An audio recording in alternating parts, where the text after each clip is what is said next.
Penser le peuple comme un collectif. Depuis plusieurs années, la notion de peuple est brandie par de nombreuses personnalités politiques en France et à l'étranger. Il s'agit pour elles de se réclamer de tout ou partie des citoyens afin d'en tirer une légitimité. Elles soutiennent que leurs propositions ne servent pas des intérêts particuliers, mais ceux du plus grand nombre. Le peuple apparaît alors comme la multitude par différence avec la minorité, sans que l'on sache très bien qui compose cette minorité. Sont-ce les étrangers par opposition aux citoyens nationaux? Sont-ce plutôt une élite par opposition aux personnes communes?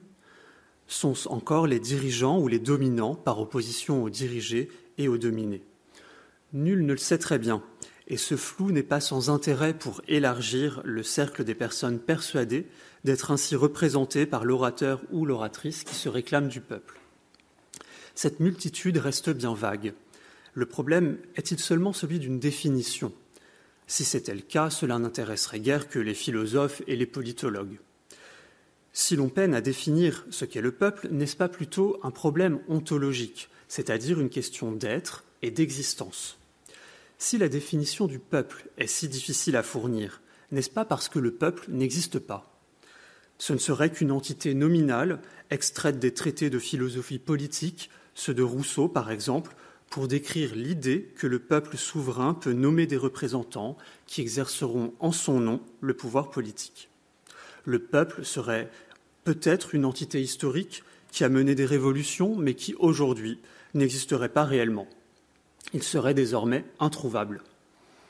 Il n'existerait pas ou plus, il ne parlerait pas. Seuls les orateurs ou les oratrices pourraient invoquer son nom comme un totem ou comme un épouvantail. Un totem autour duquel certains voudraient rassembler les électeurs et les électrices afin de gagner une élection. Un épouvantail dans des discours moins publics parce que le peuple ferait peur à certains du fait de ses revendications. Nous y reviendrons. Quoi qu'il en soit, le peuple ne serait présent que dans les discours. Ce serait une figure de papier désignée de l'extérieur par des personnes qui prennent la parole, tandis que le peuple serait muet. Il aurait trouvé en l'orateur ou l'oratrice son porte-parole, sans que l'on sache très bien comment s'est effectuée la passation de pouvoir. Qu'est-ce qui rend légitime une personne à évoquer le peuple, ses idées et ses intentions, ses désirs et ses besoins? Comment la personne qui convoque la notion de peuple dans ses discours a-t-elle une connaissance des idées du peuple? Bien souvent, il semble qu'il s'agisse d'un lien aussi mystérieux que fragile, qui s'établit entre le peuple et l'orateur, un lien dont l'existence est fort douteuse au fond. Dans cette perspective, le peuple apparaît comme second, même si le leader se défend de servir ses propres intérêts, il est toujours celui qui parle et qu'il faut suivre, et que le peuple doit suivre. Toutefois, ces différentes difficultés ne relèvent-elles pas au fond de la méthode de notre recherche?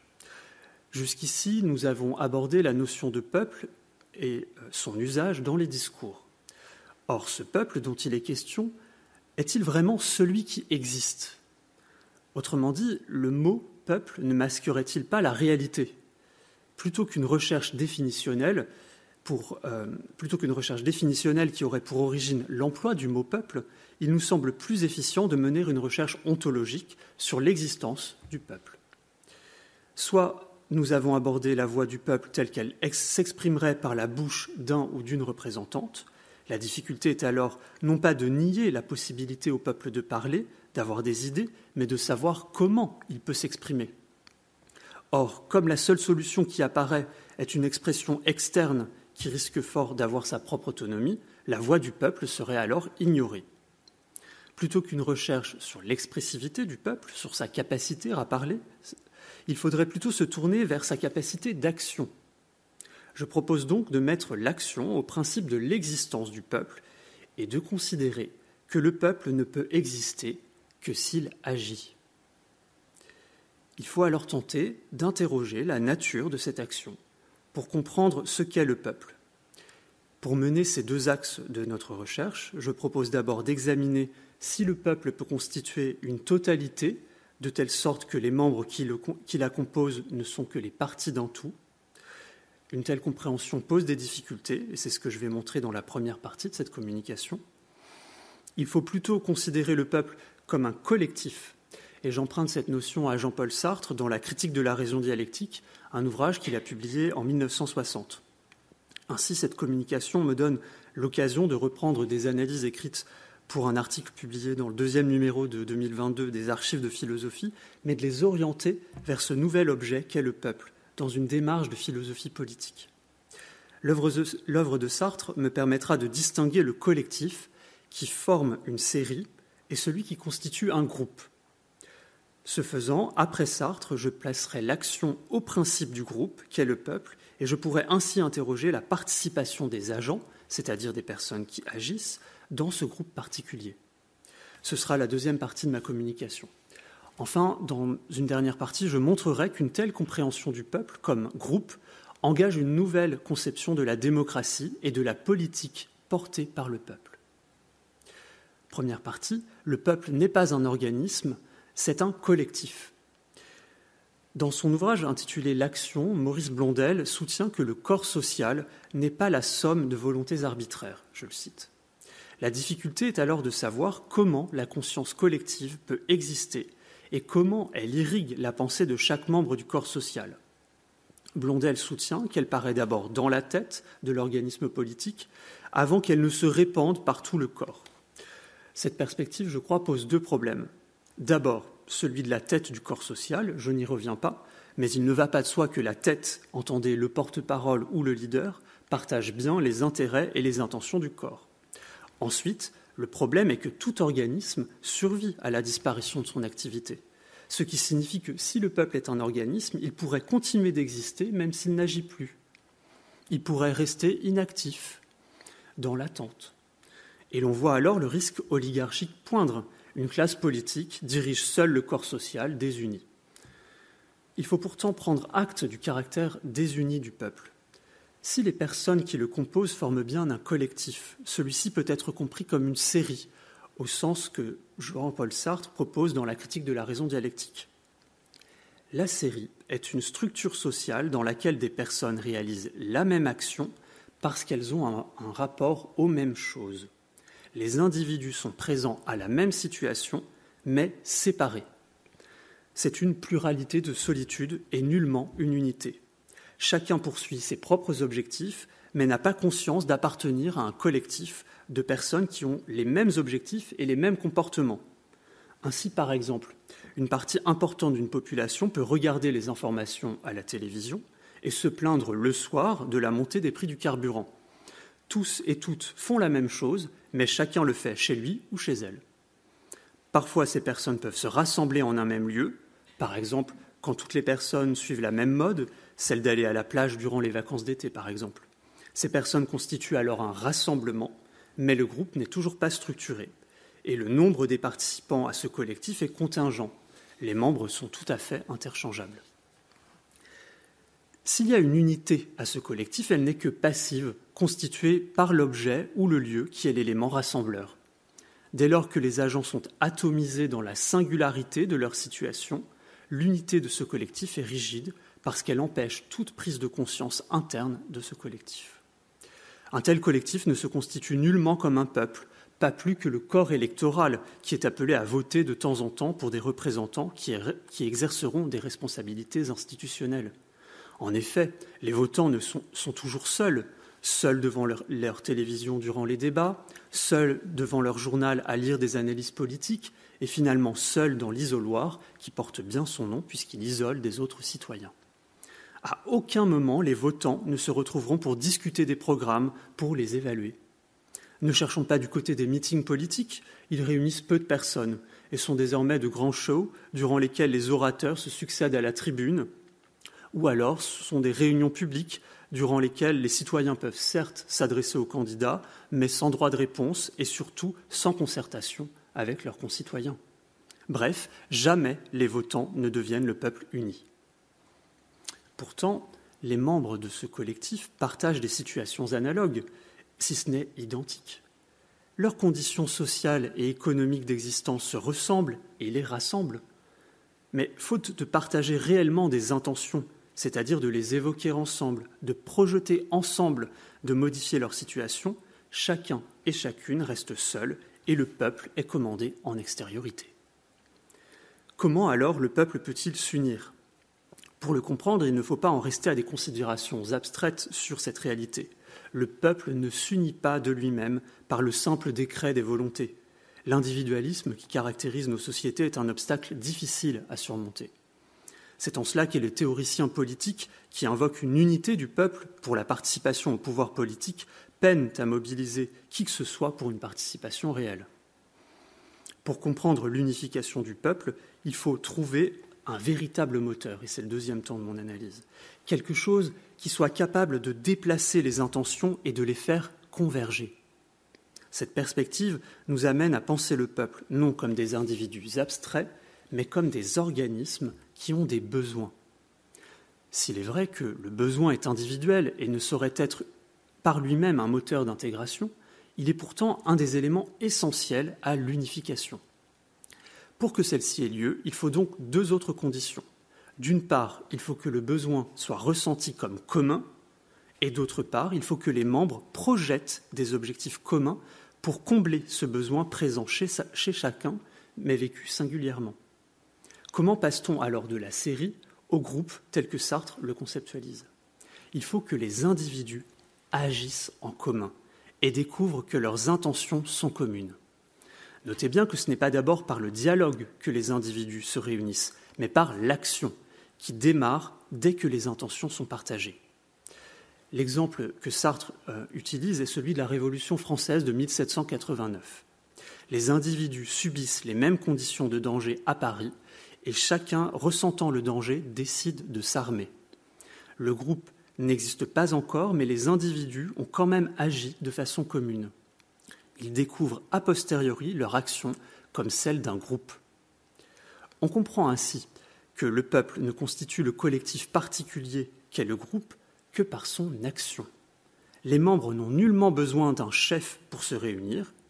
Pour que le groupe s'unisse, il faut une prise de conscience du caractère commun de l'action par les individus qui le composent.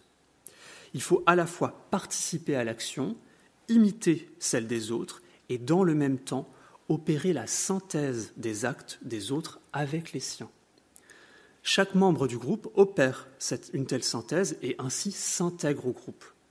Aucun membre n'est extérieur au groupe. C'est par sa participation à l'action commune qu'il unifie les actions des autres et que son action se trouve également saisie dans la synthèse que d'autres réalisent. Cette présence de chacun des membres constitue l'horizontalité du groupe. Aucun membre ne peut prétendre être l'unificateur du groupe ni son meneur. C'est par son action que l'individu s'intègre au groupe et est intégré par les autres. Prenons un exemple plus contemporain que celui de la Révolution française, comme le mouvement des Gilets jaunes en France en 2018-2019. D'un côté, chaque individu, seul, lorsqu'il va chercher de l'essence à la pompe, peine à boucler sa fin de mois, comme on dit. Les prix du nécessaire augmentent, mais le montant des salaires stagne. Chacun ne peut quitter son travail pour un autre parce que le taux de chômage reste élevé. D'un autre côté, cette même personne constate que son patron ne rencontre aucune difficulté financière, que les actionnaires du groupe pour lequel il travaille ont reçu des dividendes élevés. Ce constat pourrait le conduire à se plaindre devant sa télévision quand il constate que rien ne change et que sa situation économique et sociale ne va pas s'améliorer. Cependant, si cet individu peut juger que la situation est injuste, alors il peut aussi projeter un meilleur avenir. Or, cette projection, il s'aperçoit qu'il n'est pas le seul à la faire, qu'il est même possible de trouver de nombreuses autres personnes qui vivent la même situation, ou au moins une situation analogue à la sienne. Il décide alors de participer à un rassemblement, et là, il découvre que son intention est partagée par d'autres, qu'il s'agit pour eux de demander les conditions d'une existence digne, d'exiger de participer directement à l'élaboration des lois, notamment. Cet exemple, je crois, permet d'avancer dans notre recherche sur le peuple et de comprendre que cette action commune conduit à une nouvelle approche du peuple et de la démocratie.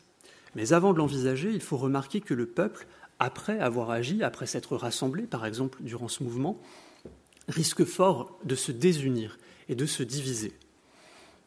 Donc, dans ma dernière partie, j'aimerais justement envisager le peuple agissant et avec ce risque de désunion.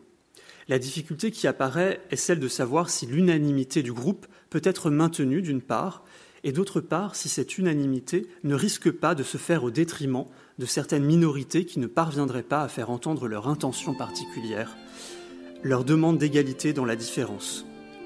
Le peuple peut être traversé par des conflits internes inhérents aux différences de classe sociale, de genre ou d'origine. L'égalité des individus qui composent le peuple n'est jamais acquise. Elle doit toujours être une recherche que le groupe doit mener. Ne risque-t-on pas alors de voir apparaître des factions, des groupes à l'intérieur même du collectif peuple ? Après leur action commune, les membres du collectif risquent de se disperser et le groupe de devenir de nouveau une série. Pour dépasser ce risque, les membres du groupe peuvent décider de prêter serment, selon Sartre. Ce serment transforme l'engagement des membres qui agissent désormais au nom de leur décision collective de s'unir, de ce serment. Les membres sont égaux, mais se pose alors la question de l'unité de leur action à venir. En effet, plus le groupe va durer et plus il aura de décisions à prendre. Il faudra donc une délibération entre les membres. Inévitablement vont apparaître des différences de point de vue. Certains seront minoritaires et risquent de ne pas être écoutés. On peut penser aux femmes, aux personnes moins diplômées, aux personnes dont la couleur de peau est non blanche. Néanmoins, dans cette perspective, 2 solutions pourraient apparaître pour que les actions soient toujours communes. D'abord, une solution fondamentale. Les groupements minoritaires au sein du peuple sont mouvants. Ils s'entrecroisent et se recomposent sans cesse. Les caractéristiques de l'identité individuelle peuvent traverser le groupe de bien des façons. Surtout, en ayant agi de concert, les membres ont vécu l'égalité. Elle n'est pas seulement postulée, elle est incorporée, incarnée. Cette égalité permet de mettre en question et de contester, je crois, les différences apparentes et finalement construites qui traversent le peuple. Si des factions apparaissent au gré des intérêts de chacun, n'est-ce pas parce que des relations de domination tendent à être rétablies sur le modèle de ce que le peuple a pourtant contesté par son action ? Le peuple doit donc agir sur lui-même, dans son organisation, pour que celle-ci empêche le retour d'un gouvernement oligarchique en son sein. Il faut élaborer des solutions internes et formelles. Plusieurs solutions sont possibles dans ce registre. Par exemple, de prêter une attention particulière aux minorités pour leur accorder un droit de préférence dans l'expression de leurs idées, ou tout au moins de veiller à une égalité stricte. Ainsi, dans les tours de parole, on veillera à une égalité du temps de parole de chacun et chacune selon le genre. On pourra également dédier un temps de réunion propre aux personnes en minorité pour qu'elles puissent, pendant un temps, trouver un espace serein, sans pression, et ainsi élaborer des positions communes avant de les soumettre au débat de l'ensemble du groupe. Il importe également de chercher le consensus plutôt que l'opposition tranchée. On pourra envisager d'autres solutions que dans l'organisation de cette vie du groupe, mais le temps manque. Ce qu'il faut noter est leur importance, parce que sans ces solutions formelles, les travers de la domination de la société risquent d'être importés dans le groupe qui se veut pourtant égalitaire. Ces questions de l'unité du collectif qu'est le peuple augmenteront la conscience qu'il a de lui-même. Chacun apprend à agir en coordination avec les autres, apprend que ses propres intérêts rejoignent et croisent ceux des autres, et qu'il faudra peut-être parfois revenir sur certains de ses comportements passés pour que l'égalité réelle à laquelle chacun aspire soit effective. Finalement, le peuple n'est plus compris abstraitement comme le détenteur d'une souveraineté fondant la démocratie. Ce peuple-là est peut-être celui des philosophes, mais il n'est que de papier. Il est un fondement théorique, mais sa réalité est douteuse. Il est celui que l'on consulte par un vote pour élire des représentants, mais les votants ne constituent nullement le peuple, je l'ai montré. Au contraire, dans ma perspective d'inspiration sartrienne, le peuple qui agit est bien réel. Sa réunion se fait sur une convergence d'intentions par une action qui les désigne comme une puissance politique, en elle-même, au-delà de l'institution du vote. Ce peuple n'est pas une abstraction, c'est un collectif de personnes réelles qui est uni par des revendications et des actions en faveur de l'égalité et de la justice. Ce peuple défend les intérêts des plus démunis. Son existence est donc toujours déjà signifiante sur le plan des valeurs et des idées politiques. Il fonde la politique non seulement comme porteur de la souveraineté, mais comme auteur plein d'une politique réellement démocratique.